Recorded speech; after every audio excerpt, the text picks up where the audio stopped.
Ang Feng Shui ay isang Chinese na architectural system na nagtatanghal ng mga alituntunin upang mabuhay ng nanaayon sa likas na katangian.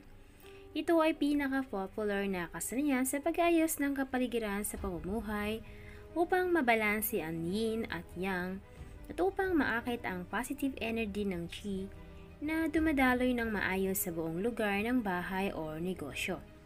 Ang qi ay ang di nakikitang puwersa na nagbubuklod sa universe, earth at buhay ng mga nilalang.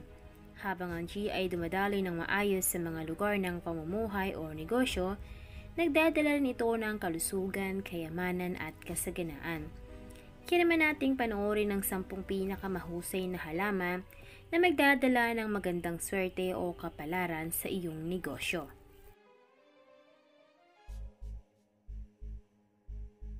Number 1. Pachira aquatica or mas kilala sa pangalang money tree. Ito ay katutubo sa gitna at timog Amerika. Ang Pachira ay isa sa mga tanyag na halaman ng Feng Shui. Ito ay tanyag na Feng Shui na halamang tagadala ng swerte na umaakit ng pera. Mayroong isang tanyag na kwento ng isang mahirap na magsasaka mula sa Taiwan na nagdasal ng pera at natagpuan nga ang halaman na ito sa kanyang tahanan. Kinuha niya ito bilang isang palatandaan at gumawa ng pera sa pamamagitan ng pagbebenta ng mga halaman na lumagawa mula sa mga buto nito at tinaglaon, siya nga ay naging isang mayaman. Pangalawa, jade or Crassula ovata. Ito naman ay katutubo sa Timog Africa. Ang Crassula ay ang pinakasikat na halaman ng Feng Shui. Ito ay pinaka-paboritong halaman ng Feng Shui na kilala upang makaakit ng pera at mabuting kapalaran habang ito ay lumalaki. Gumagawa ito ng positibong enerhiya sa kanyang well-rooted at vibrant new growth. Bilang Feng Shui na halaman na may bilog or makinis na mga dahon or canopy at mga dahon na pinalulumpunan ng mas mataas na bilang na mga dahon ay itinuturing na pinakamahusay. Lucky Bamboo. Ito ay katutubo sa Asia. Ang Lucky Bamboo, ito ay naging simbolo ng magandang kapalaran sa kulturang Asyano mahigit na sa 5,000 taon na. Sa mga inchikang Lucky Bamboo ay kilala bilang Fu Gui Zhu na mayroong 3 simbolo na nagpapahiwatig ng full luck at fortune, Gui Power and Honor, Zhu Bamboo. Ang Lucky Bamboo ay pinaniniwalaan din na magdadala ng pagkakaisa sa 5 elemento ng Feng Shui ng tubig, apoy, lupa, kahoy at metal para sa isang mas positibong karanasan sa buhay. Golden Petals. Katutubo sa French Polynesia. Ito ay karaniwang kilala bilang money plant at napakatanyag na lumalago na halaman sa India. Ito ay may ilang mga lokal na pangalan tulad ng gintong petals, ivy arum, taro vine, Solomon Island ivy at devil's vine. Ang halaman ay may makintab na manghugis pusong dahon sa iba't ibang shade na berde at may ilang mga paniniwala na nauugnay sa halaman na ito. Pinaniniwalaan ang halaman ay nagdudulot ng swerte, kaligayahan at kasaganaan. Tulad ng bawat Feng Shui, tinuturing itong magdadala ng yaman. Peace Lily.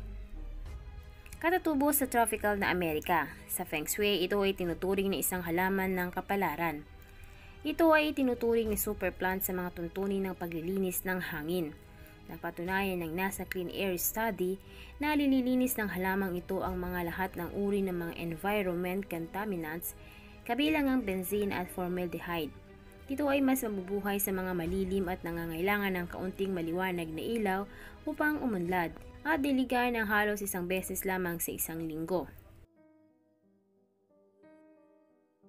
Snake plant. Ito ay katutubo sa Africa. Ito ay napaka-popular na houseplant. Ayon sa Feng Shui, itinuturing ito na magdadala ng magandang kapalaran. Ito rin ay bahagi ng NASA Clean Air Study at natagpo ang epektibo sa pagpapabuti ng panloob na kalidad ng hangin sa pamamagitan ng pag-aalis nito ng benzene, formaldehyde, xylene at toluene. Aglonema. Ito ay katutubo sa Timog Asya. Ang aglonema ay may ilang daang species ng hybrid na may iba't ibang mga gawi sa paglaki. Karamihan sa mga ito ay madaling kapitan ng matinding lamig. Maliban sa ilang tulad ng Aglonema Snow White, ang Aglonema ay halaman na mabisang air purifier. Ito ay bahagi ng malinis na pag-aaral ng hangin sa NASA at napag-alaman na epektibo sa pag-alis ng mga panloob na pollutant na hangin tulad ng benzene at formaldehyde. Ang Aglonema Snow White ay tinuturing na feng shui na halamang tagadala ng swerte. Spider plant. Ito ay katatubo sa Southern Africa. Ito ay sikat na houseplant. Ito ay matigas, madaling alagaan at hindi nangangailangan ng mas madalas na pagtutubig. Once in a couple months, kapag ito ay nilagay sa temperatura sa pagitan ng 15 to 22 degrees Celsius. Ang spider plant ay bahagi ng pag-aaral ng NASA at natagpuan ding epektibo ito sa paglilinis ng formaldehyde, xylene at toluene. Pinabubuti nito ang kalidad ng panloob na hangin at binabawasan ang stress. Isang ulat na inilathan ng Cooperative Extension Service ng Universidad na binanggit ang spider plant bilang isa sa mga pangunahing uri para sa pag-alis ng mga VOCs at iba pang mga pollutant mula sa panloob na hangin. At ang panghuli ang lemon balm. Ang lemon balm ay katutubo sa gitnang Asya. Iminumungkahi ng mga ulat sa pananaliksik ng mga scientists na ang pagkaroon ng isang halaman na lemon balm sa paligid ay nagpapabuti sa kalooban at pinapataas ang pangkalahatang kagalingan sa kaisipan. Ang pag-aaral ng Ohio State University ay nagpapakita na ang matamis na amoy nito ay nagdaragdag sa pagpapahusay ng kalooban at binabawasan ng stress. Ang lemon balm ay mabisang air purifier. Nililinis ito ang hangin sa pamamagitan ng pagsugpo sa mga mikrobyo, mga molds at bakterya. Ito ay isa sa mga hardiest na halamang gamot na kayang itolerate ang buong sikat ng araw o buong lilim. Kaya nitong maging maayos sa loob ng bahay o sa labas ng bahay nang walang labis na maintenance.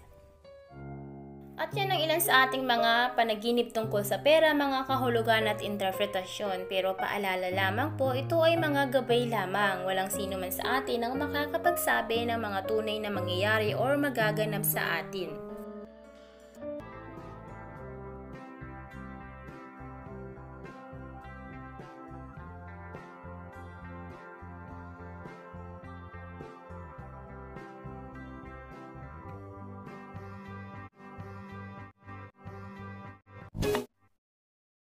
Dati ang aking buhay ay kulang sa sigla. Gandang taglay ko ay hindi nila makita.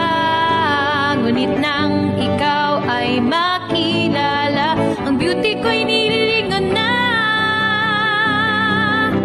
So pick and pack, shop till you drop. Sa isa shop, gaganda ang buhay. Pick and pack, shop till you drop. Sa isa shop, mundo'y magiging makulay. So pick and pack, shop till you drop. Sa isa shop, gaganda ang buhay. Pick and pack, shop till you drop. Sa isa shop, mundo'y magiging makulay.